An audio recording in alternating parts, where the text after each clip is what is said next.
हाँ, तो हम आज बात करेंगे युष्मत और अस्मत। दकारांत है, समान लिंगी है, प्रथमा विभक्ति एक वचन में जिन सूत्रों की सहायता ली जाएगी उनको हम पिछले अध्याय में पढ़ चुके हैं।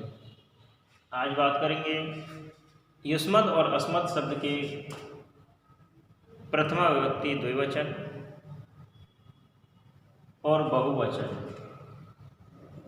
किस प्रकार से सिद्ध होंगे, किन सूत्रों की सहायता ली जाएगी। तो सूत्र है युवावौ द्विवचने, युवावौ द्विवचने। तो सबसे पहले हम सूत्र का विखंडन करते हैं। तो देखो, सूत्र का विखंडन करने से हमें प्राप्त होगा युव और आ। द्विवचने द्विवचन की विवक्षा में युग और आप कब द्विवचन की विवक्षा में, अर्थात कहने का तात्पर्य यह है कि द्विवचन के कथन में विभक्ति प्रत्यय परे विद्यमान होने पर युष्मत और अस्मत शब्दों को म पर्यंत अर्थात युष्म और अस्म तक युग और आव आदेश हो जाते हैं। कब होंगे? जब पूर्व में प्रातिपदिक युष्मत और अस्मत शब्द हो, यानी पूर्व में क्या हो? केवल युष्मत और अस्मत। ठीक है। उसके बाद प्रथमा विभक्ति से लेकर सप्तमी विभक्ति द्विवचन का कोई भी प्रत्यय हो, प्रथमा विभक्ति से लेकर सप्तमी विभक्ति के द्विवचन का, केवल द्विवचन का कोई भी प्रत्यय हो, चाहे वो प्रथमा विभक्ति का हो, चाहे द्वितीया विभक्ति का हो, तृतीया का हो, चतुर्थी का हो, पंचमी, षष्ठी अथवा सप्तमी का हो, लेकिन होना चाहिए केवल द्विवचन का प्रत्यय। तब युष्म के स्थान पर, अब इसमें युष्म के स्थान पर क्या हो जाएगा? युग।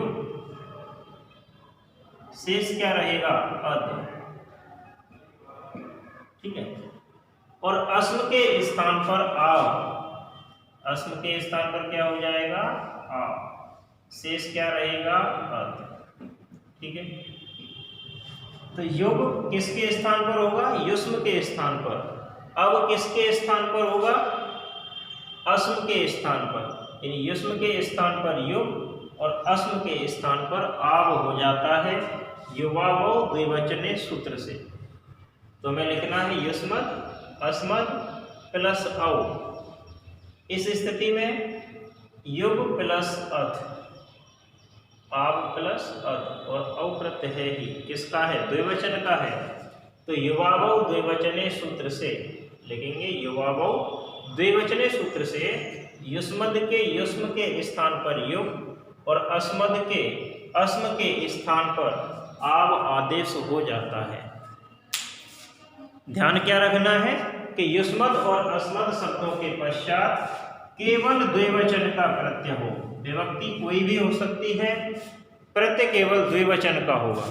किसका होगा? केवल द्विवचन का प्रत्यय। ठीक है। अगला सूत्र क्या कहता है कि प्रथमयाश्च द्विवचने भाषायाम, भाषायाम से तात्पर्य है लोक में, भाषायाम से तात्पर्य क्या है? लोक में।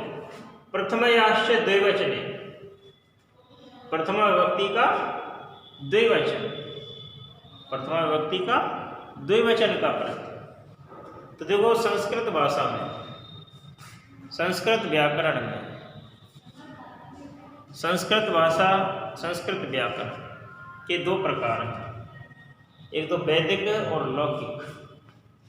वैदिक और लौकिक। वैदिक से तात्पर्य है वेद में और लौकिक से तात्पर्य है लोक में। वैदिक से तात्पर्य क्या है? वेद में, और लौकिक से तात्पर्य है लोक में।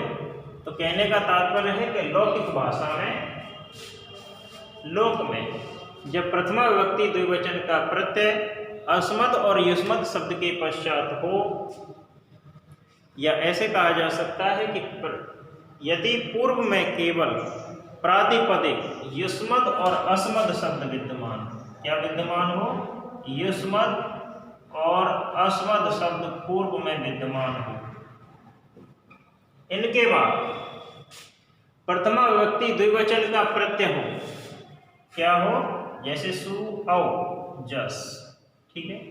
तो प्रथमा विभक्ति द्विवचन का प्रत्यय क्या है, औ, तो द्विवचन का प्रत्यय विद्यमान हो, तब क्या होगा, युष्मद के और अस्मद के दकार के स्थान पर, किसके स्थान पर, दकार के स्थान पर, इस दकार के स्थान पर, यानी इसमें से जब हम इसका विखंडन करते हैं तो क्या होता है, युष्म अद और अस्म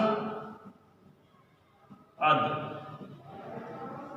द्विवचन का प्रत्यय हो बाद में, तब क्या होगा, युष्मद और अस्मद के दकार के स्थान पर आकार आदेश होता है, यानी दीर्घ आ हो जाता है, किसके स्थान पर, केवल दकार के स्थान पर, इस दकार के स्थान पर क्या हो जाएगा, आकार यानी दीर्घ आ हो जाएगा।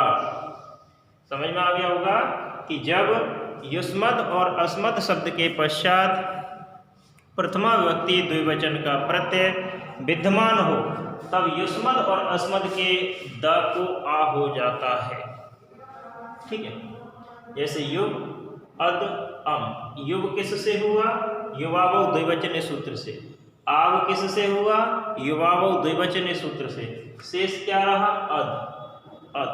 इस स्थिति में क्या होगा, इस दकार के स्थान पर आ हो जाएगा, किस सूत्र से, प्रथमायाश्चर्य द्विवचने भाषायाम सूत्र से।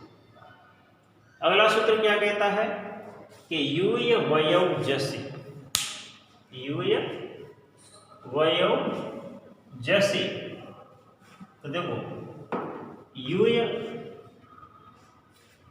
और वय, जब हम इसका विखंडन करते हैं तो प्राप्त क्या होता है, यूय और वय।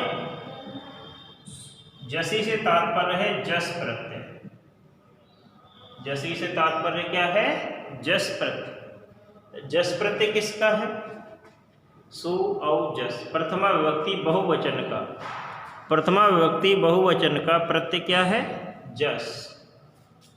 तो इस सूत्र का जो कथन है, इस सूत्र का जो कहना है, वो केवल इतना सा है कि युष्मद और अस्मद शब्दों को म पर्यंत, अर्थात माँ से पहले पहले वाला जो भाग है वह यूय और वय हो जाता है, क्या हो जाता है, यूय और वय हो जाता है। अर्थात यदि पूर्व में प्रातिपदिक युष्मद और अस्मद, तो पहले हमारे पास क्या होना चाहिए, युष्मद और अस्मद, इसके बाद प्रथमा विभक्ति बहुवचन का जस प्रत्यय, प्रथमा विभक्ति बहुवचन का जस प्रत्यय हो, तब युष्म के स्थान पर, केवल युष्म के स्थान पर क्या हो जाएगा, यूय हो जाएगा।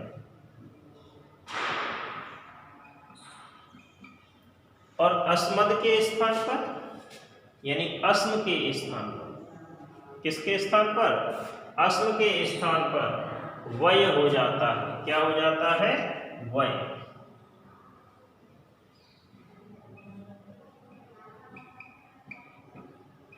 ध्यान रखने वाली बात क्या है कि म पर्यंत, म पर्यंत से मतलब है युष्म और अस्म तक का जो भाग है वह, तो युष्म के स्थान पर क्या होगा, यूय होगा, और अस्म के स्थान पर वय होगा, किस सूत्र से, यूय वयौ जसि सूत्र से। तो हम लिखेंगे कि यदि पूर्व में प्रातिपदिक केवल युष्मद और अस्मद शब्द विद्यमान है, उसके पश्चात प्रथमा विभक्ति बहुवचन का जस प्रत्यय विद्यमान है, तब युष्म के स्थान पर यूय और अस्म के स्थान पर वय आदेश हो जाते हैं, किस सूत्र से, यूय वयौ जस सूत्र से, यूय वयौ जसे सूत्र से। तो इन तीनों सूत्रों का जो कथन है वो समझ में आ गया होगा कि जब किसी भी विभक्ति का अर्थात प्रथमा विभक्ति से लेकर सप्तमी विभक्ति तक का द्विवचन, कौन सा? प्रथमा विभक्ति से लेकर सप्तमी विभक्ति तक का द्विवचन का कोई भी प्रत्यय युष्मद और अस्मद शब्द के पश्चात है, तब युष्मद के स्थान पर युग और अस्मद के अस्म के स्थान पर आव, यानी युष्मद के युष्म के स्थान पर युग और अस्मद के अस्म के स्थान पर आव हो जाता है यु वा वौ द्विवचने सूत्र से। किस सूत्र से? युवा वौ द्विवचने सूत्र से। ये सूत्र किस में काम आएगा?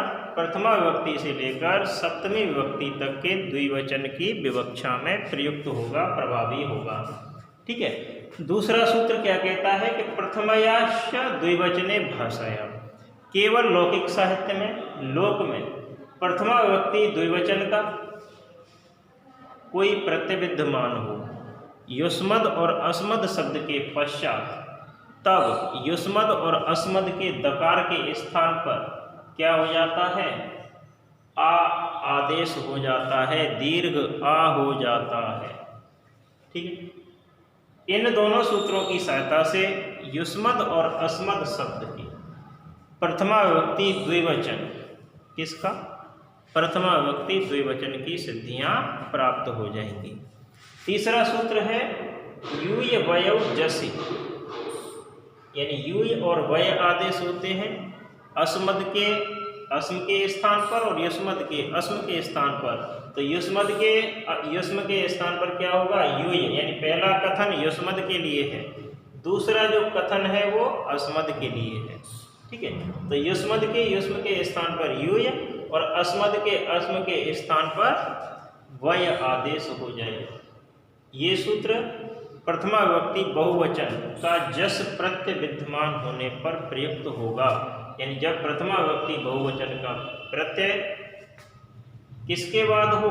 युष्मद और अस्मद शब्दों के पश्चात हो, तब यूय वयौ जसि सूत्र से युष्म के स्थान पर यूय और अस्म के स्थान पर वय आदेश हो जाता है। इन सूत्रों की सहायता से प्रथमा विभक्ति द्विवचन और बहुवचन की सिद्धियां हमें प्राप्त हो जाएंगी।